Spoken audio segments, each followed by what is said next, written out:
এখন ঘড়িতে বাজে 10টা 10। আজ বৃহস্পতিবার। কেমন আছো বন্ধুরা? আশা করি ভালো আছো। আমিও ভালো আছি।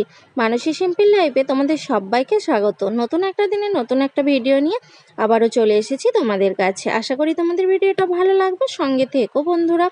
এই দেখো, আমার পরিবেশটা তো তোমাদের সঙ্গে শেয়ার করতেই হবে। আসলে গাছপালা মানুষের বন্ধু।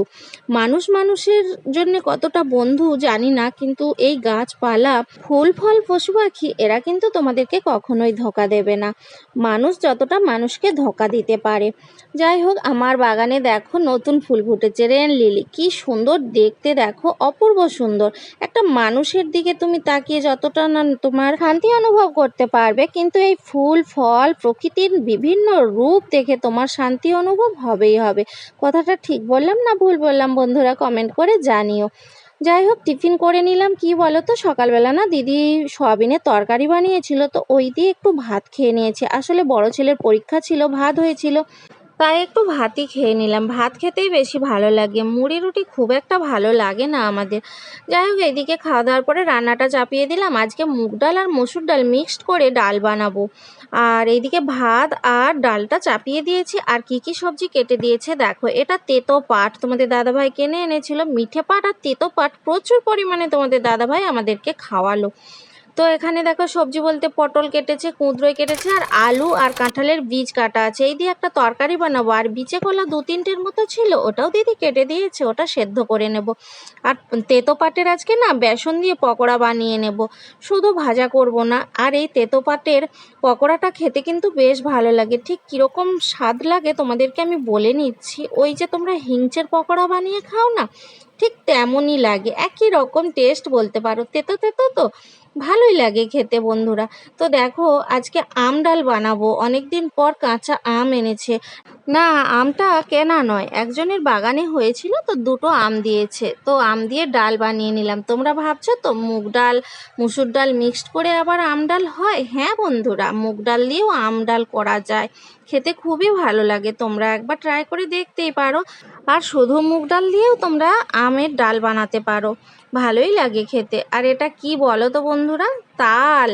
এটা না দিদির বাপের বাড়ি থেকে এসেছিল, তো পিঠে করে খাওয়ার জন্য। বন্ধুরা, বাড়িতে না কেউ পিঠে খেতে চাইছে না। বড়া বানিয়ে খেলে প্রচুর তেল লাগবে, মিষ্টি খেতে হবে, এই ভয়ে কেউ বড়া বানাতে দিচ্ছে না বা পিঠেও খেতে চাইছে না। সেই জন্য কি করব, তালটা তো আর ফেলে দেব না। তালটা তো গরম করে রেখেছিলাম ফ্রিজের মধ্যে, তো মাঝে মাঝে আমরা বাটিতে করে বের করে এইভাবে খেয়ে নিচ্ছি। সবাই খাচ্ছি, সবাই বলতে আমি, দিদি, আমার 2 ছেলে। তাল খেতে কিন্তু ভালো লাগে, পিঠে খেতেও ভালো লাগে, বাট ওই তেল আর মিষ্টি খাওয়ার ভয়ে আমরা পিঠেটা বানাচ্ছি না। আর কি কি রান্না করেছি দেখো। এই যে একটা করলা পেকে গিয়েছিল, ওটা সেদ্ধ করে নিয়েছি, বিচেগোলা সেদ্ধ করেছি, তেতো পাটের পকোড়া বানিয়েছি, আর ওই যে কুঁদরোই, পটল, আলু, কাঁঠালের বীজ এই দিয়েই তরকারি একটা বানিয়ে নিয়েছিলাম। লাঞ্চ মেনুটা কিন্তু খুব ভালোই ছিল, যেহেতু বৃহস্পতিবার ছিল সেই জন্য বন্ধুরা আজকে নিরামিষ রান্নাবান্নাই করেছি। নিরামিষ বলতে আবার বন্ধুরা একেবারে যে পেঁয়াজ রসুন কিছুই খাবো না তা কিন্তু নয়। ওই মাছ, ডিম, মাংস এইগুলোই খেলাম না, বাকি পেঁয়াজ রসুন খাওয়া হয়েই গেছে। সকালবেলা সয়াবিনের তরকারি হয়েছিল, ওটাতে তো দিদি আদা রসুন পেঁয়াজ দিয়েই বানিয়েছিল। তো এইভাবেই আমরা নিরামিষটা করে থাকি, মানে মাছ মাংস ডিমটা বাদ দিলেই আমাদের কাছে নিরামিষ হয়ে যায়।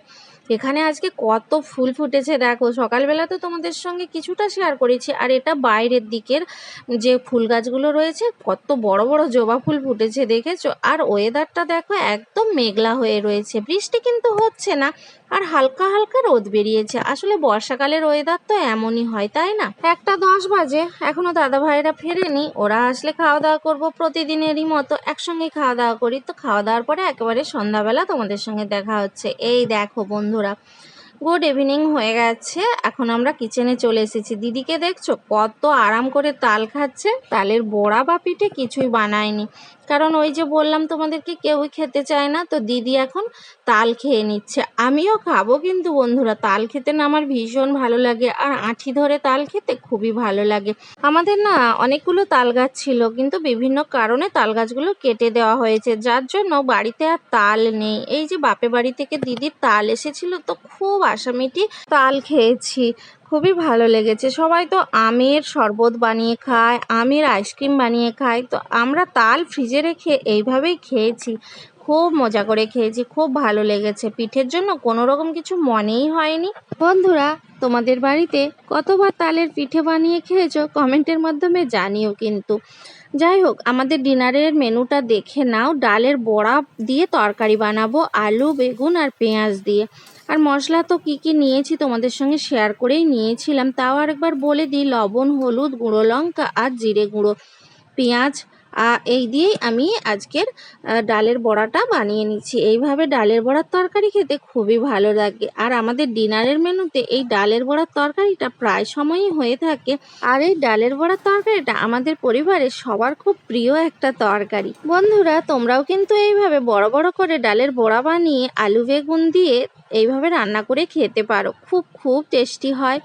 যাই হোক, চলো আজকের ভিডিও এই পর্যন্তই। সবাই ভালো থেকো, সুস্থ থেকো, দেখা হবে নতুন একটা ভিডিওতে। এখন আমি দাদা ভাইদের জন্য অপেক্ষা করব।